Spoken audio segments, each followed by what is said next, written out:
I was born in a small village where I lived until I was 18. In high school, my neighbor was a middle-aged man who loved sharing stories about his university years, claiming he was one of the top students in his faculty. He spoke about the challenges of getting an education in the Soviet Union and how he managed without any financial support from his family. With pride, he mentioned his friends who, at that time, held important positions in Moscow. One day I asked him why, with a prestigious degree, he ended up in a low-paying job in our small village. He paused for a moment and then said he had dreamed of moving to Moscow but got married and had children, which prevented him from achieving what his successful friends had. In essence, he implied that his wife and kids were obstacles to his success.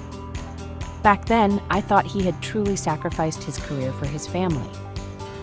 But after reading The Magic of Thinking Big by David Schwartz, I realized he was using his family as an excuse for his failures. Schwartz argues that successful people rarely make excuses, while those who fail constantly justify why they can't or won't succeed.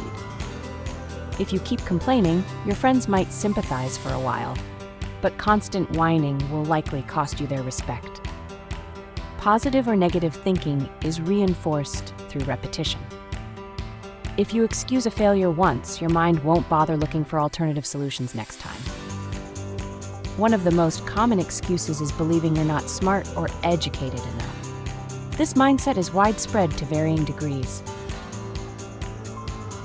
Here are 3 ways to overcome it. First, remember that your attitude matters more than your intelligence. Schwartz shares the story of his friend with only one arm who became an excellent golfer despite his physical limitation. When asked how he managed, the friend replied, "The right mindset of a person with one arm always beats a negative, fully able-bodied player." Imagine you're a company director with 2 accountants. The first is highly experienced and does his job well, but sticks strictly to his assigned tasks. The second is a novice with little experience but goes beyond his duties, helping colleagues, warmly welcoming new employees, and even assisting the marketing team without claiming it's not. Most likely, the second accountant, because his attitude is right. Experience and education are valuable, but the right mindset trumps them. You can find such examples everywhere, even among your colleagues. To move forward and bring positive change into your life, changing your mindset is enough. Second, the ability to think is more important than your intelligence level. Someone who engages their brain and imagination will always outperform those who use their mind merely as a storage for facts. Imagine you're interviewing 2 candidates and ask, "What's the height of this building?" The first candidate, a former architect, says, "I know it's 25 meters. I'm familiar with buildings in this area." His answer is correct.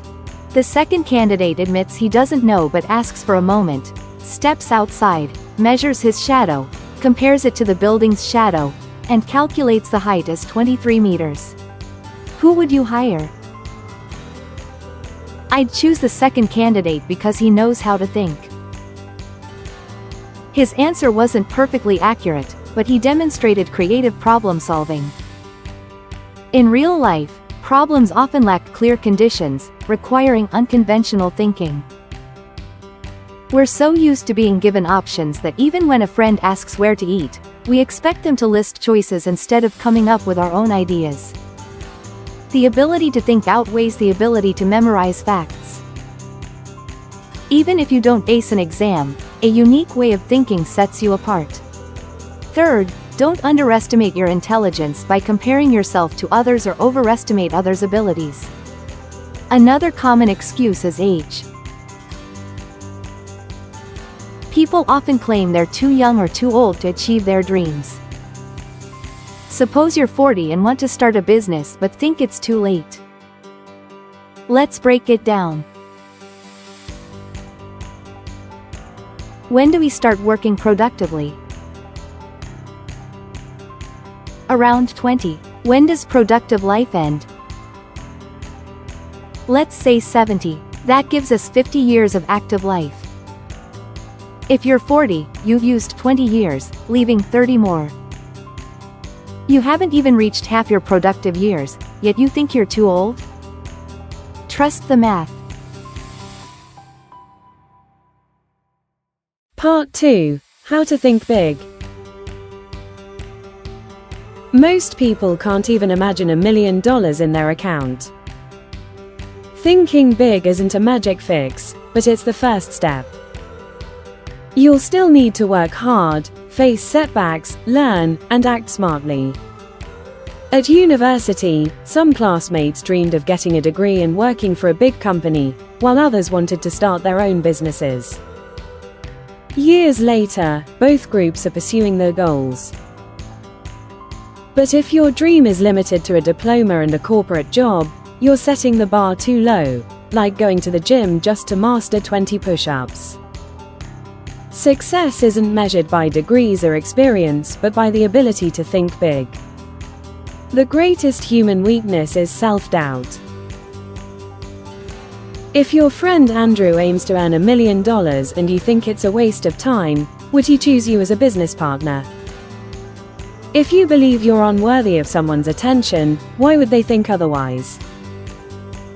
Imagine applying for a job at my company, but only asking about remote work, vacation schedules, or benefits. Would I hire you as a future branch manager? To think big in daily life, ask yourself, is this argument worth my time? This can prevent up to 90% of conflicts with colleagues or partners. Arguments rarely prove anything or lead to victory. Part 3. How to overcome fear. We've all been afraid of failing an exam, losing a job, or confronting a boss. Friends might say, it's all in your head, don't overthink it. But fear is real and paralyzing. It's a powerful energy, and the only way to defeat it is through action. Schwartz shares the story of a sales manager terrified of losing his job due to poor team performance. When asked what he was doing to fix it, the manager had no plan. Schwartz advised him to list actions to boost sales and start looking for other job opportunities as a backup. Weeks later, the manager reported improved sales and 2 job offers, though he chose to stay in his current role. When fear consumes us, we forget to act. Try this exercise. Divide a page into 2 columns. On the left, list your fears. On the right, list actions you can take now to address them. The longer you wait, the stronger fear grows. Once, I hesitated to send an important email to my team, fearing their reaction. Days of delay only worsened my anxiety. I realized significant decisions always attract criticism, so act quickly. How do you stay confident in conversations?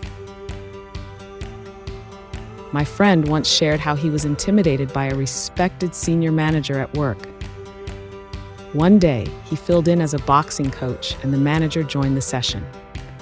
During training, my friend noticed the manager was nervous, hitting weakly and feeling embarrassed. This realization changed everything.